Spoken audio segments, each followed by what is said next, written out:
তাকওয়া অর্জনের সঙ্গে আল্লাহর ভালোবাসা পাওয়ার সম্পর্ক রয়েছে, আর আপনারা দেখছেন তাকওয়ার আলো।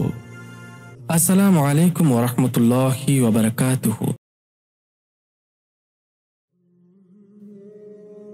রাফিয়া যে এত কথা বলল, তার কোনো কথা কি সাফওয়ানের কর্ণকুহরে গিয়ে প্রবেশ করেছে?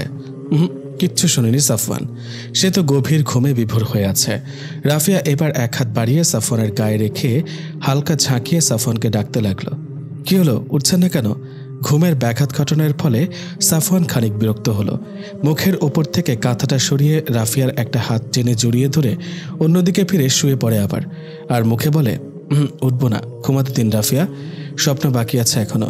সাফওয়ানের এহেন কথা এবং কাজে রাফিয়া যেন বেকুব বনে গেল। আর কিসের স্বপ্ন দেখছেন উনি? রাফিয়া সাফওয়ানকে আরেকটু খতিয়ে দেখে বলে, কিসের স্বপ্ন দেখছেন আপনি? সাফওয়ান ও নির্বিশেষে ভাবে ঘুম ঘুম চোখে বলে ওঠে, বিয়ের স্বপ্ন।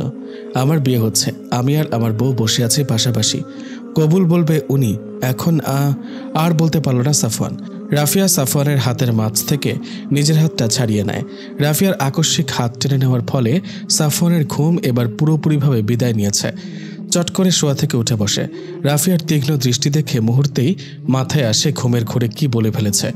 সাফওয়ান রাফিয়ার দিকে তাকিয়ে মেকি হাসি দিয়ে বলে, বলছিলাম কি রাফিয়া, শুনুন না, আমি তো স্বপ্ন দেখেছি আমার আর।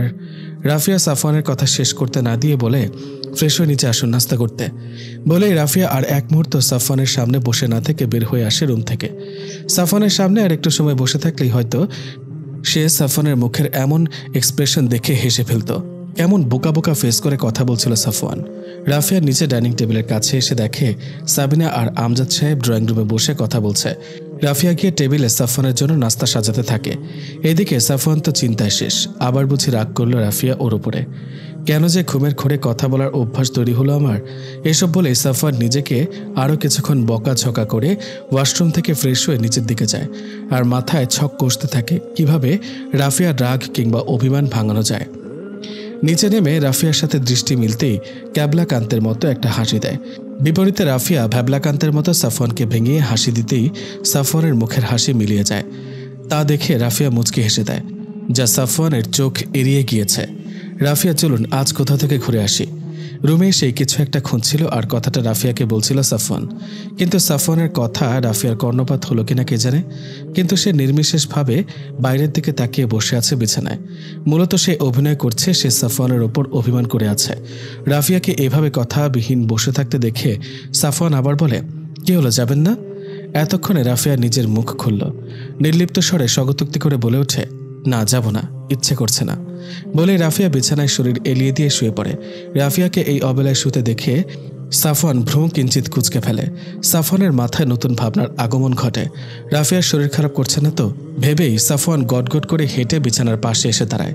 হাত বাড়িয়ে দিয়ে রাফিয়ার কপাল আর গালে নিজের হাত ছুঁয়ে দিয়ে পরখ করার চেষ্টা করে রাফিয়ার জ্বর এসেছে কিনা। কিন্তু না, শরীরের তাপমাত্রা তো ঠিকই আছে, নর্মাল তাপমাত্রা। তবে এই অবেলায় শুয়েছে কেন? সাফওয়ান কিছুক্ষণ ভাবার পর সকালের কথা মাথায় আসে। মুহূর্তেই বুঝে যায় রাফিয়ার শরীর খারাপ নয়, বরং মন খারাপ। কিছুক্ষণ কিছু একটা ভাবে সাফওয়ান, হয়তো রাফিয়ার অভিমান ভাঙানোর জন্য কোনো পন্থা খুঁজছে।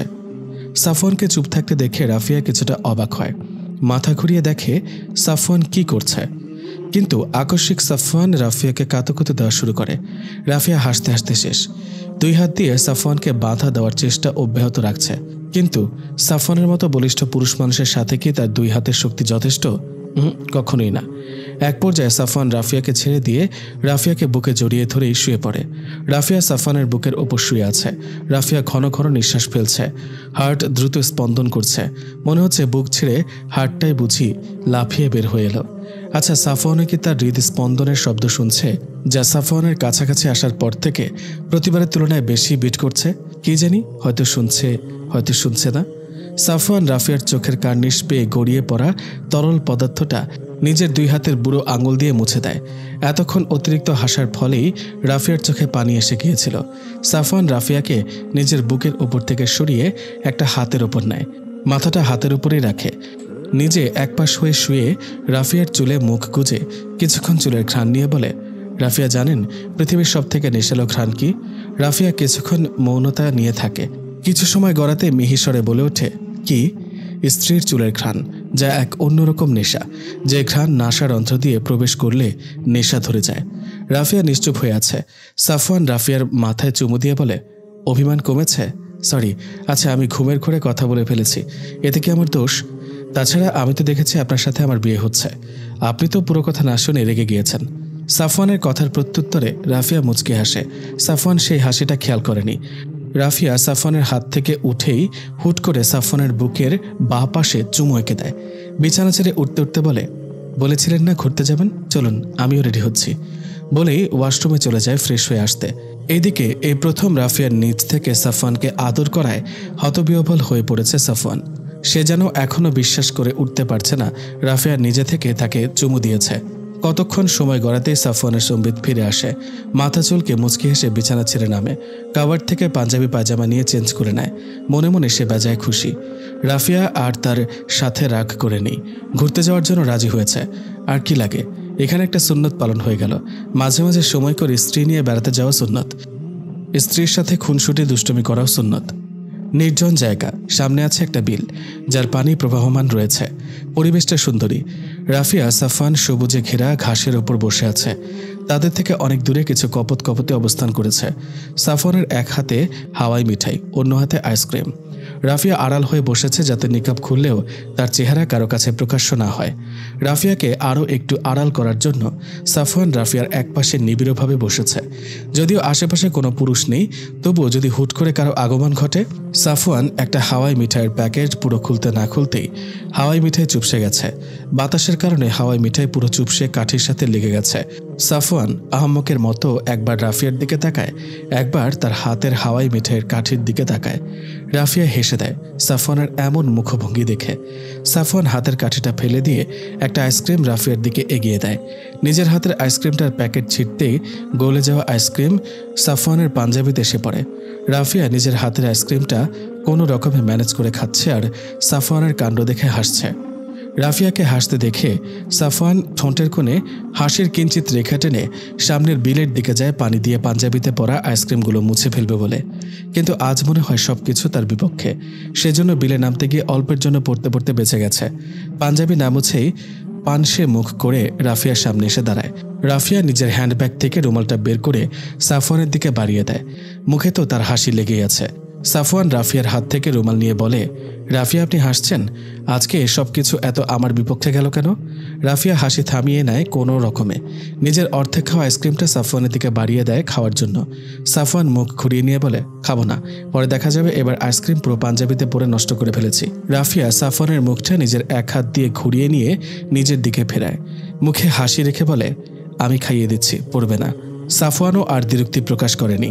রাফিয়া অর্ধেক আইসক্রিমটা সাফওয়ানকে খাইয়ে দিয়ে রুমাল দিয়ে হাত মুছে নেয়। আরও একবার নিজ হাতে ভালো করে সাফওয়ানের পাঞ্জাবিতে পড়া আইসক্রিমের দাগগুলো মুছে দেয়। সাফওয়ান চারদিকে একবার সতর্ক দৃষ্টিতে দেখে নেয়। কারো নজরে না পড়তেই টুপ করে রাফিয়ার হাতে একটা আদর দিয়ে দেয়। বিনিময়ে রাফিয়া হেসে দেয়। বাসার উদ্দেশ্যে পা বাড়ায় দুজনে। এখন 11:15 বাজে। আজ শুক্রবার, সাফওয়ানের মসজিদে যেতে হবে, তাই এখনই বাসার উদ্দেশ্যে পা চালালো দুজনে। রাফিয়া শুনুন না। সাফওয়ান পাঞ্জাবি পরে মসজিদে যাওয়ার জন্য সম্পূর্ণ রেডি হয়ে গিয়েছে। বের হতে নিয়েই রাফিয়াকে ডেকে ওঠে। রাফিয়া কাছে আসতে রাফিয়ার কপালে আদর দিয়ে সালাম দিয়ে বের হয়ে যায় মসজিদের উদ্দেশ্যে। রাফিয়া হেসে দিয়ে নিজের জামা কাপড় নিয়ে ওয়াশরুমে ঢুকে শাওয়ার নেওয়ার জন্য। আমজাদ সাহেব আর সাফওয়ান মসজিদ থেকে আসতেই সবাই খাবার খেয়ে যার যার রুমে চলে যায়। দুপুর সময় খাওয়ার পর ঘুম আসে বেশ। হয়তো এখন যে যার রুমে গিয়ে ঘুমাবে। রাফিয়া রুমে আসতেই মাথার ওড়নাটা খুলে ফেলে দিয়ে শুধু গায়ে জড়িয়ে নেয়। চুলগুলো এখনও ভেজে আছে। ব্যালকনিতে চলে যায় রোদে চুল শুকানোর জন্য। এমনিতেই বিকেলে তার ঘুম আসে না, তাই আর শুবেও না। সাফওয়ান নিচে গিয়েছে আবার কোনো প্রয়োজনে। সাফওয়ান রুমে এসে দেখে রাফিয়া রুমে নেই। রুমের চারদিকে চোখ বুলিয়ে ব্যালকনির দিকে তাকাতেই দেখে রাফিয়া চেয়ারে বসে চুল শুকাচ্ছে। সাফওয়ান হেসে দেয় সেদিকে তাকিয়ে। দরজাটা আটকে দিয়ে ব্যালকনির দিকে পা বাড়ায়। সাফওয়ান রাফিয়াকে পেছন থেকে জড়িয়ে ধরে। রাফিয়া কিছুটা চমকে ওঠে। পর মুহূর্তে নিজেকে সামলে নিয়ে সাফওয়ানকে বলে ওঠে, চুলগুলো ভিজে আছে, চুলগুলো শুকাচ্ছে তো? রাফিয়ার কথায় সাফওয়ান একটুও সরেনি।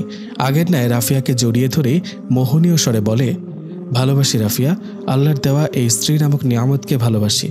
রাফিয়া চুপ করে থাকে। তারও ইচ্ছে করছে সাফওয়ানকে বলতে সেও ভালোবাসে তার স্বামী নামক মানুষটাকে, কিন্তু কথাগুলো তার কণ্ঠনালীতে এসেই দলা পাকিয়ে আটকে যাচ্ছে, যার দরুন রাফিয়া নিশ্চুপ হয়ে আছে। সাফওয়ান রাফিয়াকে নিশ্চুপ থাকতে দেখে একটা উষ্ণ নিঃশ্বাস ফেলে রাফিয়ার কাঁধের থেকে চুল সরিয়ে সেখানে চুমু দিয়ে বলে, আপনি কিছু না বললেও আমি আপনাকে ভালোবাসি রাফিয়া, পরকালেও আপনাকে স্ত্রী হিসেবে চাই, আপনার সাথেই জান্নাতে থাকতে চাই ইনশাআল্লাহ, বাকিটা আল্লাহর ইচ্ছা। বলেই সাফওয়ান রাফিয়ার মাথায় চুমু দিয়ে রুমে চলে যায়। রাফিয়া চুপ করে থেকে তা দেখে দীর্ঘ নিঃশ্বাস ত্যাগ করে। আজ হঠাৎ করে আবার সাইফের কথা মনে পড়ল তার। মুহূর্তে আকাশের দিকে তাকিয়ে হেসে দিয়ে বলে, কুরআনুল কারিমে বলা আছে, আল্লাহ তুমি উত্তম পরিকল্পনাকারী, সূরা আনফাল আয়াত 30। তাই তো আমাদের জীবনটা এভাবে সাজিয়েছ, তবু আলহামদুলিল্লাহ। অধিক মোহরানা আদায়ের উদ্দেশ্য করে কি 2 বিয়ে করেছ নাকি মেয়ে? রাফিয়ার দাদু শাশুড়ি নাজমা বেগম রাফিয়াকে কথাটা বলেই কটাক্ষ দৃষ্টি নিক্ষেপ করে রাফিয়ার দিকে তাকিয়ে থাকে। রাফিয়ার চোখে মুহূর্তেই পানি এসে তার উপস্থিতি জানান দেয়। নিজেকে সামলে নিয়ে রাফিয়া নাজমা বেগমের দিকে না তাকিয়ে ধরা গলায় বলে, দাদু, আমি আপনাকে আগেও বলেছিলাম 2 বিয়ে করার কোনো উদ্দেশ্য আমার ছিল না। শুধুমাত্র সাফওয়ানের ফ্যামিলি আর আমার ফ্যামিলির সবাই রাজি থাকায় আমি বিয়েতে রাজি হয়েছিলাম। আমার শাশুড়িমা আমাকে মেয়ের মতো ভালোবাসে, স্নেহ করে। সাইফ মারা যাওয়ার পর ইচ্ছে করলে আমি এখানে থাকতে পারতাম, কিন্তু এতে পারিপার্শ্বিক সবাই কটু কথা বলতো, বিধায় শাশুড়িমা আমাকে সাফওয়ানের স্ত্রী হিসেবে আনে। আমার তকদিরে যদি মহান রব্বুল আলামিন এভাবে লিখে রাখে, তাহলে আমি কিছুই করতে পারবো না। আল্লাহ সুবহানাহু ওয়া তাআলা হয়তো আমার কপালেও 2 বিয়ে লিখে রেখেছিল, তাই 2 বিয়ে হয়েছে।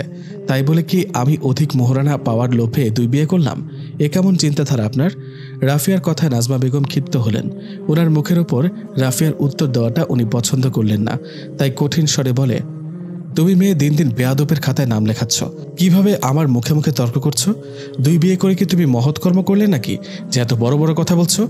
রাফিয়া এরপরে আর কিছুই না বলে নাজমা বেগমের অনুমতি না নিয়েই ওনার রুম থেকে বের হয়ে নিজের রুমে গিয়ে দরজা আটকে বসে থাকে। চোখ থেকে অশ্রুকণা ফোয়ারা হয়ে বর্ষিত হচ্ছে। এই মহিলাটা আর কত অপমান করে ক্ষান্ত হবে?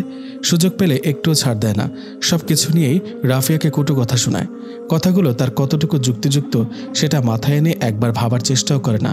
আল্লাহ হেদায়েত দান করুক। আজকে সকালে আমজাদ সাহেব বলেন, সাইফের সাথে রাফিয়ার বিয়ে হওয়ার ক্ষেত্রে যে মোহরানা ধরেছিল সেগুলো আগামীকাল রাফিয়াকে দিয়ে দেবে। মোহরানা তো মাফ করা যায় না। মোহরানা স্ত্রীর প্রাপ্য একটা ঋণ বিশেষ। স্ত্রীর দেনমোহর স্বামীর উপর অবশ্য পরিশোধ্য বিষয়, এটি ফরজ। বিয়ের মোহরানা আদায় সম্পর্কিত কোরআনে বলা আছে যে, তোমরা নারীগণকে তাদের মোহরানা বা একটা নির্দিষ্ট উপহার দিবে। যদি তারা সন্তুষ্ট চিত্তে মোহরানার কিছু অংশ ছেড়ে দেয়, তবে তোমরা তা স্বাচ্ছন্দ্যে ভোগ করবে। সূরা নিসা আয়াত 4। উক্ত আয়াত থেকে কিছু বিষয় প্রমাণিত হলো। তন্মধ্যে অন্যতম হলো দেনমোহর আদায় করা ফরজ। এটা আদায় না করে মারা গেলে একটা ঋণ হিসেবে থেকে যাবে। এমনকি মৃত্যুর পর প্রথম দেনমোহর শোধ করে তারপর সম্পত্তির ভাগ করতে হবে, কেননা স্বয়ং আল্লাহ তাআলা মোহর আদায়ের আদেশ করেছেন। সুতরাং স্বামীর কর্তব্য যথাযথভাবে মোহর পরিশোধ করা। পবিত্র কোরআনে আল্লাহ এও বলেছেন, মোহরানা ফিরিয়ে নেওয়া বা এর অংশ বিশেষ ফিরিয়ে নেওয়াও তোমাদের জন্য বৈধ নয়, যদি তারা অর্থাৎ স্ত্রীরা নিজেরাই খুশি মনে মোহরানার কিছু অংশ ফিরিয়ে দিতে চায়, তাহলে তা গ্রহণ করা যেতে পারে। এই আয়াতের শিক্ষণীয় দিকগুলো হলো, প্রথমত, স্ত্রীর প্রাপ্য মোহরানা তার ক্রয় মূল্য নয়, বরং এটা তার স্ত্রীর প্রতি স্বামীর ভালোবাসার নিদর্শন ও উপহার। কোরআনের আয়াতে মোহরানা শব্দটিকে বলা হয়েছে, যা সাদাকাত বা আন্তরিকতা শব্দ থেকে উদ্ভূত।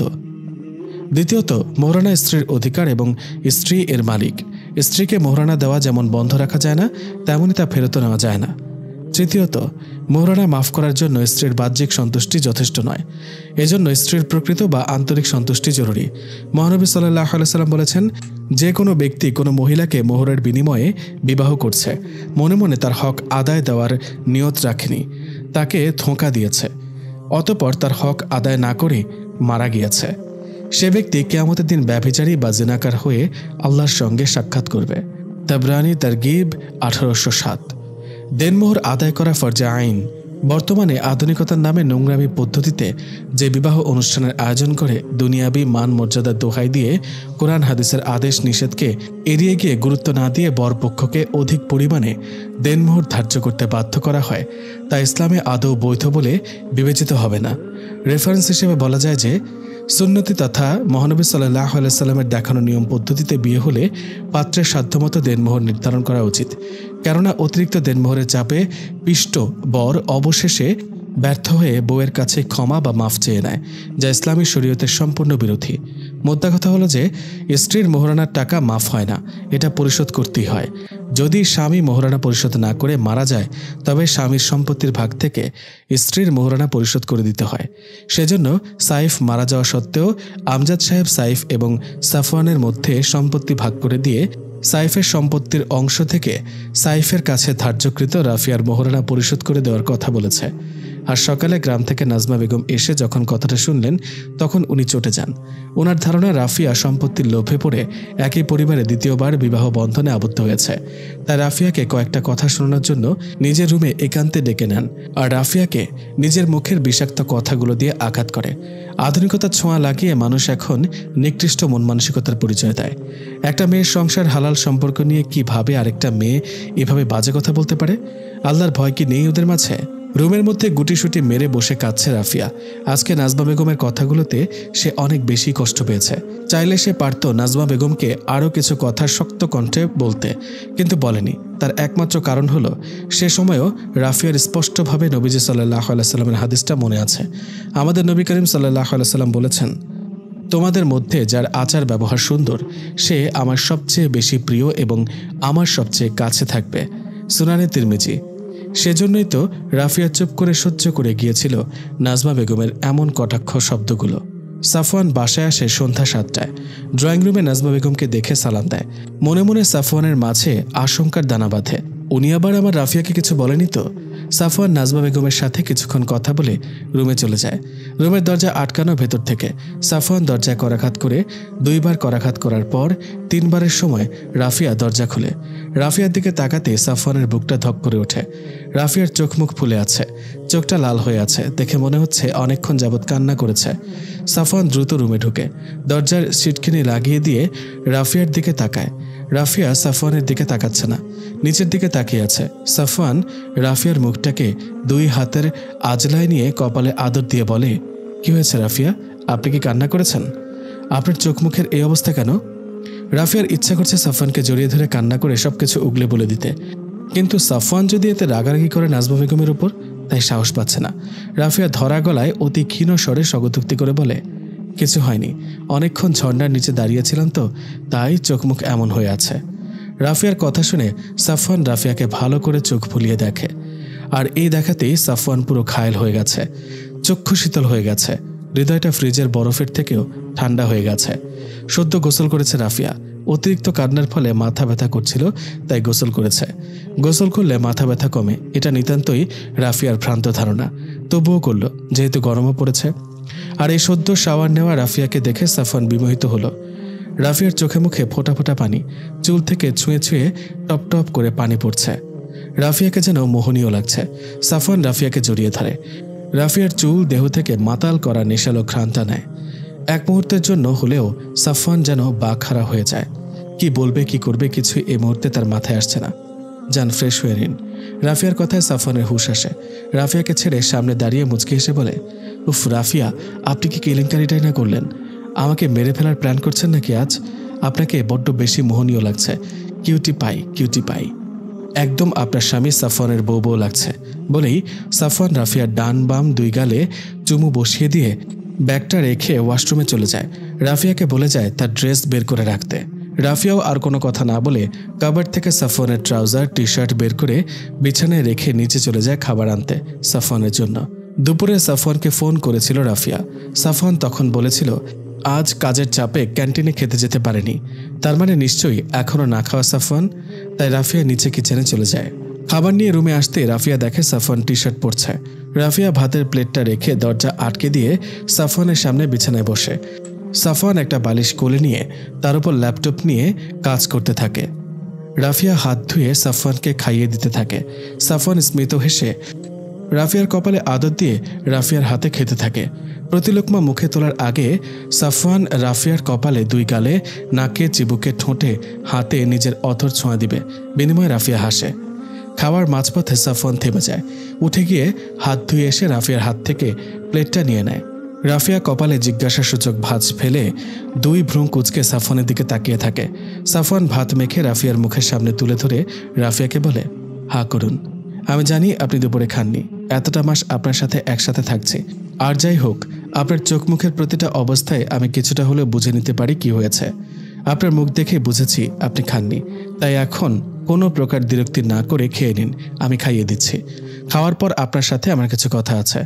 রাফিয়া ছলছল চোখে আর কিছু না বলে খেয়ে নেয় সাফওয়ানের হাতে। দুপুরে সত্যি সে খায়নি, তার শাশুড়ি এসে ডেকে গিয়েছিল। মাথা ব্যথা ছিল বিধায় মাথা ব্যথার কথা বলেই আর রুম থেকে বের হয়নি, খায়ও নি, শুয়েছিল রুমে। সাফওয়ান হাত ধুয়ে প্লেটটা কিচেনে রেখে আবার রুমে আসে।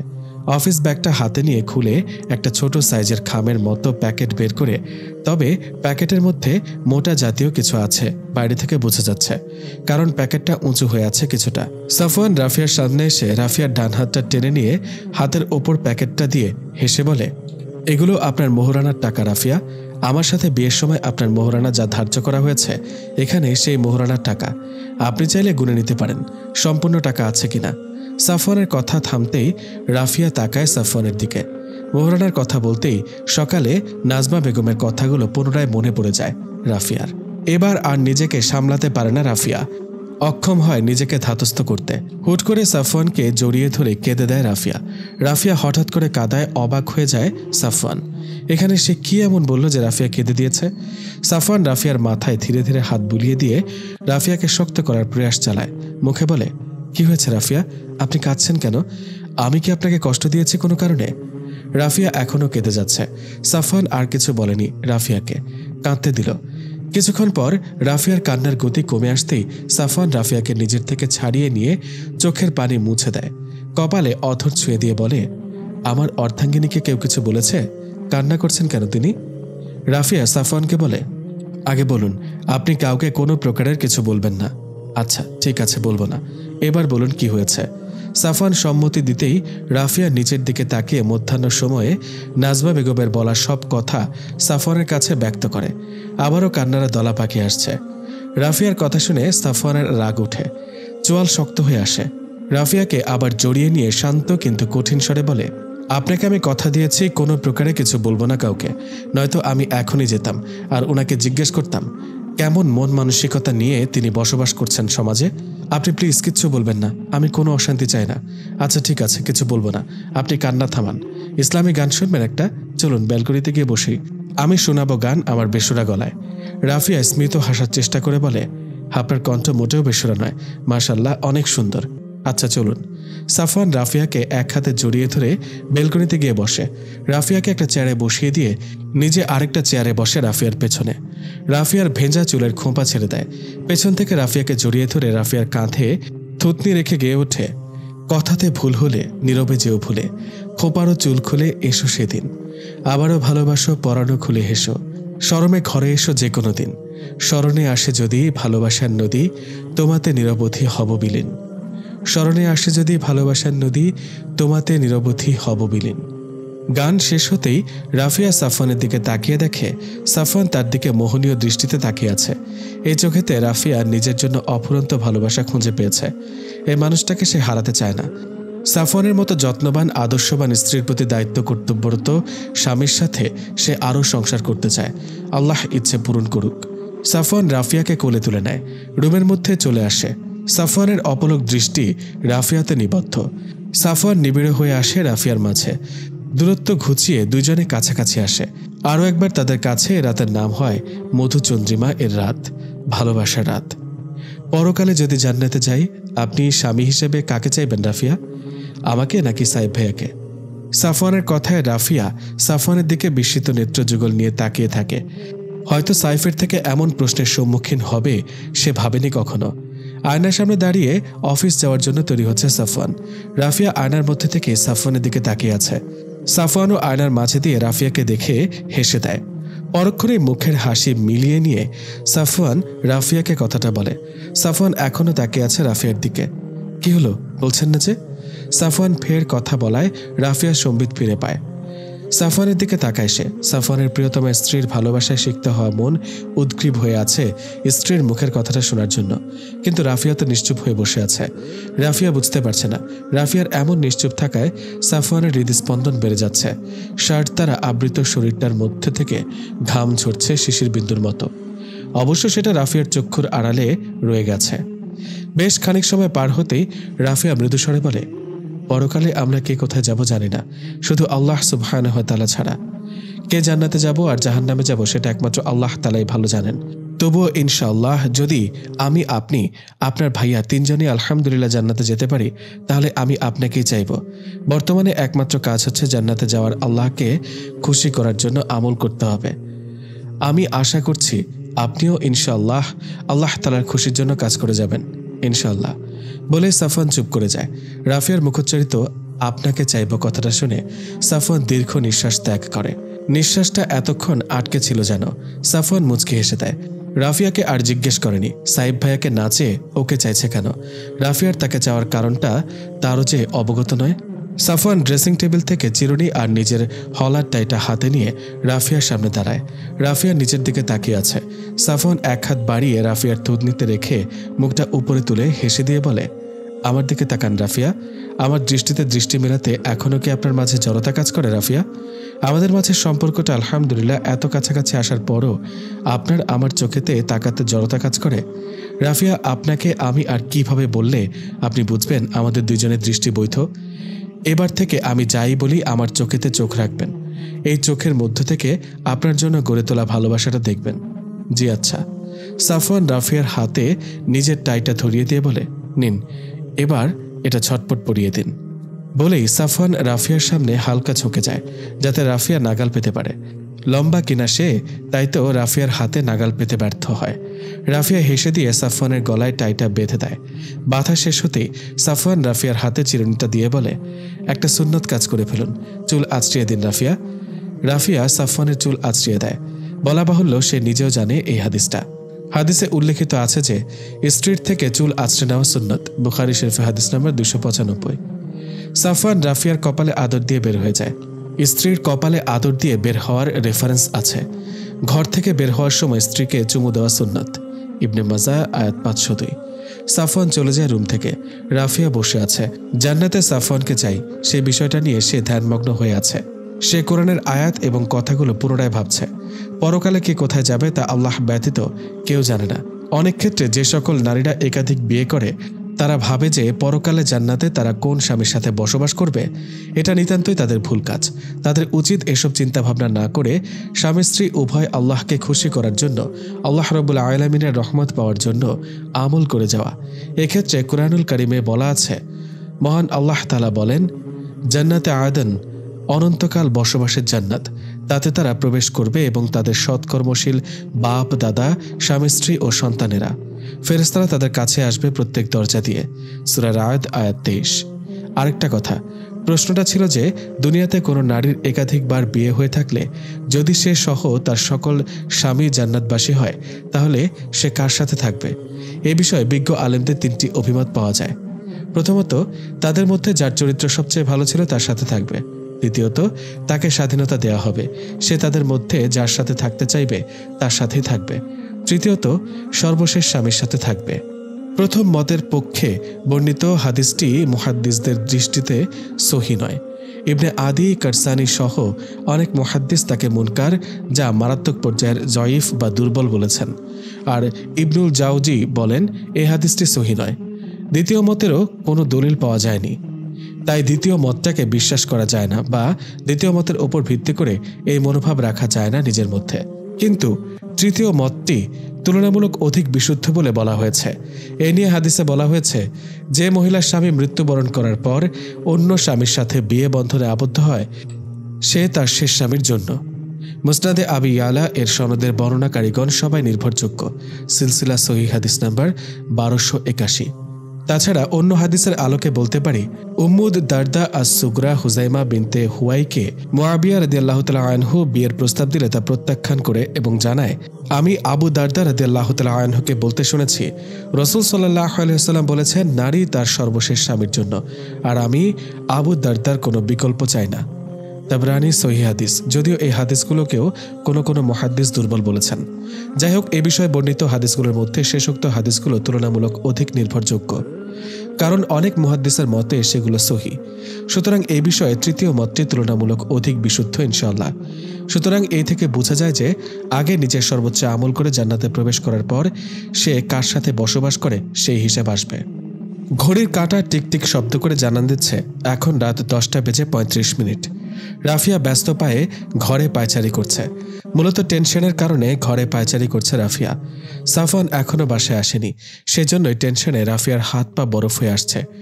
প্রতিদিন সাফওয়ান বাসায় আসে 8:45 এমন সময়, কিন্তু আজ 10:30টার বেশি হয়ে গেল, এখনও সাফওয়ানের ছায়াটুকু দেখল না। কোনো বিপদ হলো না তো? ইন্না লিল্লাহি ওয়া ইন্না ইলাইহি রাজিউন, আল্লাহ রক্ষা করুক। হঠাৎ ফোনের কর্কশ বিশ্রী শব্দে রাফিয়া ভাবনা থেকে বেরিয়ে আসে। দ্রুত গিয়ে ফোনটা হাতে নিয়ে দেখে সাফওয়ানের নামটা জলজল করে ভাসছে স্ক্রিনে। রাফিয়া তাড়াতাড়ি কল রিসিভ করে বলে, আসসালামু আলাইকুম, কই আছেন আপনি? ঠিক আছেন তো আপনি? দেরি হচ্ছে কেন? রাফিয়ার অস্থির গলা শুনে সাফওয়ান চমকায় না, যেন আগে থেকে জানতো ফোন দিলে রাফিয়ার এমন অস্থির কণ্ঠ শুনতে পাবে। সাফওয়ান স্মিত হেসে ফোনের অপর পাশে মিহি কণ্ঠে রাফিয়াকে শুধালো, আস্তে রাফিয়া, এত অস্থির হচ্ছেন কেন? আমি আলহামদুলিল্লাহ ঠিক আছি। সাফওয়ান ঠিক আছে শুনে যেন রাফিয়া স্বস্তি পেল।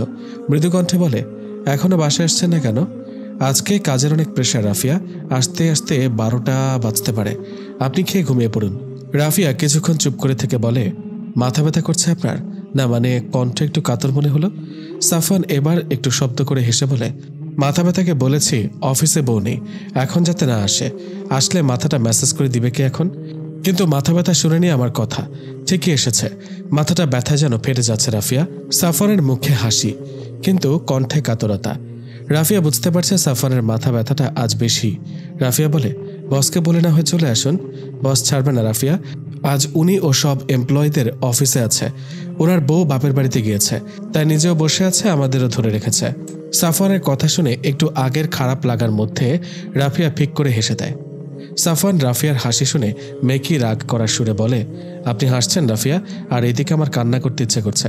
বউ ছেড়ে অফিসে বসে আছি, শালার চাকরি করাটাই ভুল, বউয়ের কাছ থেকে দূরে রাখে। রাফিয়ার হাসি পাচ্ছে সাফওয়ানের কথা শুনে, তবুও নিজের হাসি চেপে সাফওয়ানকে বলে, আচ্ছা সরি, আর হাসবো না, আপনি ব্ল্যাক কফি খেয়ে নিন, ইনশাল্লাহ মাথা ব্যথা কমবে। আচ্ছা আচ্ছা ঠিক আছে, আল্লাহ হাফিজ। রাফিয়া কান থেকে ফোন সরিয়ে কাটতে যাবে এমন সময় সাফওয়ান বলে ওঠে, রাফিয়া।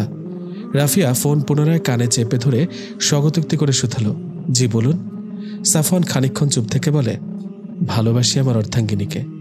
সাফওয়ানের কথার বিপরীতে রাফিয়া কিছু বলে না, চুপ করে থাকে।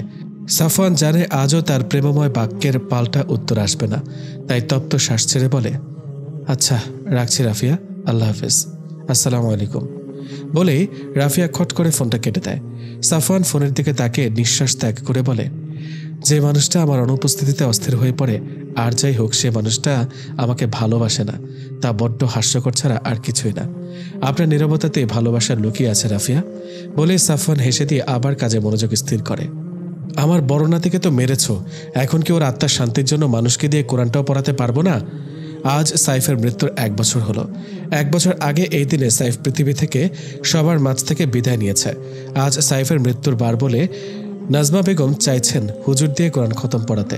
এতে নাকি সাইফের গুনাহ মাফ হবে, আমল বৃদ্ধি পাবে, আত্মা শান্তি পাবে, আর ওনার কাজে বাধা হয়ে দাঁড়ায় রাফিয়া। রাফিয়া বারণ করতে রাফিয়াকে তিনি উক্ত কথাটা বলে। ড্রয়িং রুমে সকলে বসে আছে। সাফওয়ান রাফিয়ার পাশে বসে আছে। নাজমা বেগমের কথা শুনে সাফওয়ানের রীতিমতো রাগ তুঙ্গে উঠে গেছে, কিন্তু কিছু বলতে পারছে না। রাফিয়া তার এক হাত চেপে ধরে রেখেছে। আমজাদ সাহেব এবার গলা খাকারি দিয়ে সবার নজর নিজের দিকে ফেরানোর চেষ্টা করে। নাজমা বেগমের দিকে তাকিয়ে বলে, খালাম্মা, সাইফের হয়ে যদি অন্য কারো দ্বারা কোরআন পড়ানো হয়, এতে কিন্তু সাইফের আমলনামায় কোনো নেকি যোগ হবে না, উল্টো এই ব্যক্তির আমলনামায় নেকি যোগ হবে। তিনি কোরআন পাঠ করেছে সেই জন্য, উনি কোরআন পড়েছে তাই ওনার সওয়াব হবে, এতে সাইফের কোনো সওয়াব যোগ হবে না। তাই এসব বলা নিতান্তই ভুল আপনার। এগুলো সেকেলের নিয়মকানুন, যা মানুষ নিজে তৈরি করেছে। আমজাদ সাহেবের কথায় নাজমা বেগম চটে যায়। রূঢ় কণ্ঠে বলে, কথা কম বল তুই, এই মেয়ে তো তোদের তাবিজ করে বশ করে নিয়েছে, তাই আমার মুখে মুখে কথা বলিস। এই মেয়ে আমার নাতিটাকে মেরেও ক্ষান্ত হয়নি, তাই এখন ওর আত্মাটাকেও শান্তি দেওয়ার ব্যবস্থা করতে দিচ্ছে না। সাফওয়ান এবার আর চুপ করে থাকতে পারল না। আর যাই হোক, তার সামনে কেউ তার স্ত্রীকে দোষারোপ করবে সেটা সে কোনো মতেই মেনে নিবে না। না মানে ন আকার না। নাজমা বেগমের কথা সাফওয়ান সহ্য করতে না পেরে বলে, একদম চুপ করুন, আমার ভাইয়ের জন্য আপনাকে এত ভাবতে হবে না। আমার মৃত ভাইকে রাফিয়া নয়, আপনিই কবরে কষ্ট পাওয়ার জন্য পথ দেখিয়ে দিচ্ছেন। আপনি সকালে না বলেছিলেন ভাইয়ার মৃত্যুবার হিসেবে পাশের ফ্ল্যাটের মানুষকে দাওয়াত দিয়ে খাওয়াতে? তা আপনি আমাকে এটা বলুন, কোন হাদিসে আছে মৃত ব্যক্তির জন্য মানুষদেরকে খাওয়ানো জায়েজ আছে? নিজেদের তৈরি সেকেলে পুঁথিপত্র বর্তমানে দেখিয়ে অন্তত আমাকে বোঝাতে পারবেন না আমার ভাইকে কষ্ট দেওয়ার যোগ খুঁজছেন আপনি। একদম আমার ভাইয়ের ভালো করতে আসবেন না আপনি। আর একটা কথা, আমার স্ত্রীকে নিয়ে একদম বাজে কথা বলবেন না। আমার স্ত্রী হাদিস কোরআন পড়েই আপনার সিদ্ধান্তে সম্মতি দেয়নি। আমার ভাইয়াকে কবরে কষ্ট পাওয়ার সুযোগ করে দেওয়ার জন্য না।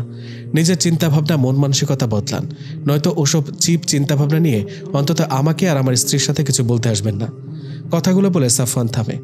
পরিবেশে নীরবতা বিরাজমান। থমথমে মুখ নিয়ে নাজমা বেগম তাকিয়ে আছে সাফওয়ানের দিকে। আবার দৃষ্টি ঘুরিয়ে রাফিয়ার দিকে তাকায় তীক্ষ্ণ দৃষ্টিতে, যেন এই চোখ দিয়ে রাফিয়াকে তিনি ভস্ম করবে। সাফওয়ান রাফিয়ার এক হাত নিজের হাতের মুঠোয় নিয়ে উঠে দাঁড়িয়ে বলে, চলুন রাফিয়া। রাফিয়াকে নিয়ে ঘরের দিকে যাওয়ার জন্য অগ্রসর হয় সাফওয়ান। 2-3 কদম যেয়ে আবার দাঁড়িয়ে যায়। পেছন ঘুরে নাজমা বেগমের দিকে শান্ত স্বরে কিন্তু কঠিন মুখভঙ্গি নিয়ে বলে, মনে রাখবেন রাফিয়া বর্তমানে সাফওয়ানের স্ত্রী, তাই সাফওয়ানের স্ত্রীকে নিজের মন মতো কিছু বলে দোষারোপ করার চেষ্টা করবেন না। আর সাফওয়ানের সামনে তো মোটেও না, তাহলে সাফওয়ানও কিন্তু সহ্য করবে না তার স্ত্রীকে মিথ্যা দোষারোপ করার অন্যায়। আশা করি আমি আপনাকে বোঝাতে সক্ষম যে আমি ঠিক কি বোঝাতে চেয়েছি। বলেই সাফওয়ান আর এক মুহূর্ত দাঁড়িয়ে না থেকে রাফিয়াকে নিয়ে ঘরে চলে যায়। পেছনে রেখে যায় তার দিকে ক্ষিপ্ত দৃষ্টিতে তাকিয়ে থাকা নাজমা বেগমকে। মৃত্যুবার্ষিকী পালন করা না জায়েজ, এতে আপনি গরিব দুঃখীদের খাওয়াতে পারেন, তবে যাদের সামর্থ্য আছে নিজে উপার্জন করে খাওয়ার, তাদেরকে যদি আপনি মৃত্যুবার্ষিকীতে কেন্দ্র করে খাওয়ান এতে মৃত ব্যক্তির কষ্ট বাড়ে। তাছাড়া মৃত্যুবার্ষিকী পালন করা বিজাতীয়দের কাজ। এসব দিবস পালন করা মুসলিম সংস্কৃতিতে নেই। যেহেতু এগুলো মুসলিমদের সংস্কৃতি নয়, তাহলে বোঝাই যাচ্ছে যে এগুলো কাফের মুশরিক বিজাতীয়দের সংস্কৃতি থেকে এসেছে। আর এই প্রসঙ্গে রাসূল সাল্লাল্লাহু আলাইহি সাল্লাম বলেছেন, যে ব্যক্তি যে জাতির অনুকরণ করবে সে ব্যক্তি সেই জাতিরই একজন বলে গণ্য হবে। আবু দাউদ শরীফে হাদিস নাম্বার 4031। আব্দুল্লাহ ইবনে আমর ইবনে আস রাদিয়াল্লাহু তাআলা আনহু থেকে বর্ণিত, রাসূল সাল্লাল্লাহু আলাইহি সাল্লাম বলেছেন, যে ব্যক্তি মুশরিকদের দেশে বাড়ি তৈরি করলো, তাদের উৎসব দিবস পালন করলো এবং এ অবস্থায় মারা গেল, তবে তার হাসর তার সাথেই হবে। সুনানে বাইহাকি 234। নবী মুহাম্মদ সাল্লাল্লাহু আলাইহি সাল্লাম বলেন, যে ব্যক্তি বিজাতীয়দের তরিকা অনুযায়ী আমল করে সে আমাদের কেউ নয়। তাবারানি সিলসিলা সহিহ হাদিস নাম্বার 2194। আমাদের তরিকা ওদের মুশরিকদের তরিকা থেকে ভিন্ন। বাইহাকি শরীফের হাদিস নাম্বার 5/125।